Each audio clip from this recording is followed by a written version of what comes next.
কয়লা পাচার কাণ্ডে ফের তৎপর কেন্দ্রীয় তদন্তকারী সংস্থা সিবিআই আজ সকাল থেকেই কলকাতা সহ রাজ্যের একাধিক জায়গায় শুরু করেছেন তল্লাশি অভিযান। তার মধ্যে রয়েছে লালা ঘনিষ্ঠরাও। ইতিমধ্যেই কয়লা পাচার কাণ্ডে নাম জড়িয়েছে অভিষেক বন্দ্যোপাধ্যায়েরও। তাকে একাধিকবার জেরা করা হয়েছে। তদন্তকারীরা তাকে জেরা করে তার সম্পত্তির খতিয়ান জানতে চেয়েছিল। ইডি এবং সিবিআই একযোগে তদন্ত চালাচ্ছে।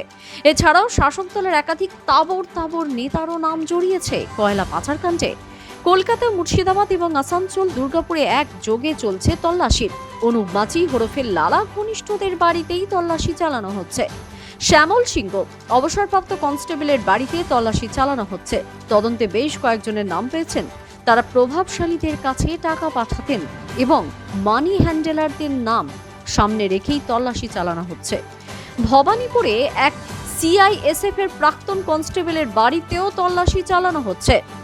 তদন্তে জানা গিয়েছে কয়লা পাচারের কোটি কোটি টাকা নাকি কোনো না কোনো প্রভাবশালী লোকের কাছে টাকা যেত। যারা এই টাকা পৌঁছে দিতেন তাদের জেরা করে সত্যিটা জানতে চাইছেন তদন্তকারীরা জানতে পেরেছেন বিভিন্ন পুলিশ কর্মীকে এই টাকা পৌঁছে দেওয়ার কাজে ব্যবহার করা হতো। সে কারণে তাদের বাড়িতে তল্লাশি চালিয়ে প্রভাবশালীদের নাম জানার চেষ্টা করছেন তদন্তকারীরা।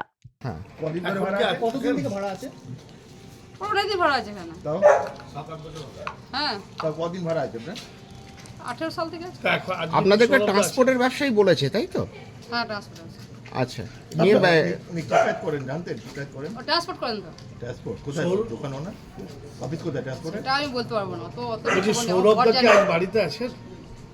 আমি সেটা বলতাম, এই মাত্র তো নিচে নামলাম। আমি তো কটার সময়? বর গেছেন, আমি চলে গেছি। এই যারা ঢুকেছেন কটার সময় ঢুকেছেন কিছু দেখেছেন? মানে যারা এসেছেন? না না, কটার সময় এসছে ওনারা? যারা রেস্টুরেন্ট রেডি করছে কটার সময় এসছে? সেটা আমি সেটা কিছু বলতে পারবো না। তারা কারা আমি আপনি দেখিনি এটা তো। জানেন? তারা হ্যাঁ? কারা আপনি এটা জানেন? তা যারা এসছে আজকে তদন্ত করতে তারা কারা আপনি জানেন? না না সেটাও জানেন না।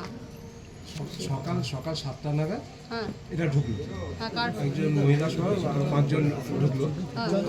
সেটা আপনি দেখেছেন না না আপনার বাড়িতে? না। সৌরভ এখানে ভাড়া থাকে কতদিন? 18 সাল থেকে থাকে।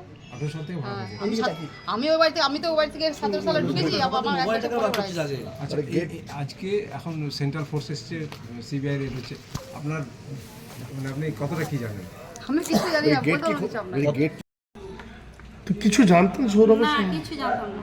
ও কি বলতো বা কিছু? অনেকদিন তো আছে এখানে। ওর সঙ্গে আমাদের, ওরা নিচে থাকতো, আমরা উপরে থাকি। কি ব্যবসা করে সেটাও আমি বলতে পারবো না। তো এই সৌরভের ফ্যামিলি এখানে থাকতো? ফ্যামিলি বলতে মা, ও মা বেটা, আর বউ, ওনার স্ত্রী? ও তো এই নতুন বিয়ে হয়েছে। আচ্ছা এখানে থাকে না, এখন বাপের বাড়ি থাকে। আচ্ছা। কতদিন হয়েছে বিয়ে? এই 2 বছর হলো। তো আর এই কতদিন ধরে এখানে আছে? কত দিন ধরে সেটা তো কত 18 সাল থেকে না কত থেকে বললো। কতজন মেম্বার থাকে এই ফ্যামিলিতে? এখন থাকে 3 জন, বউ থাকে বাপের বাড়িতে।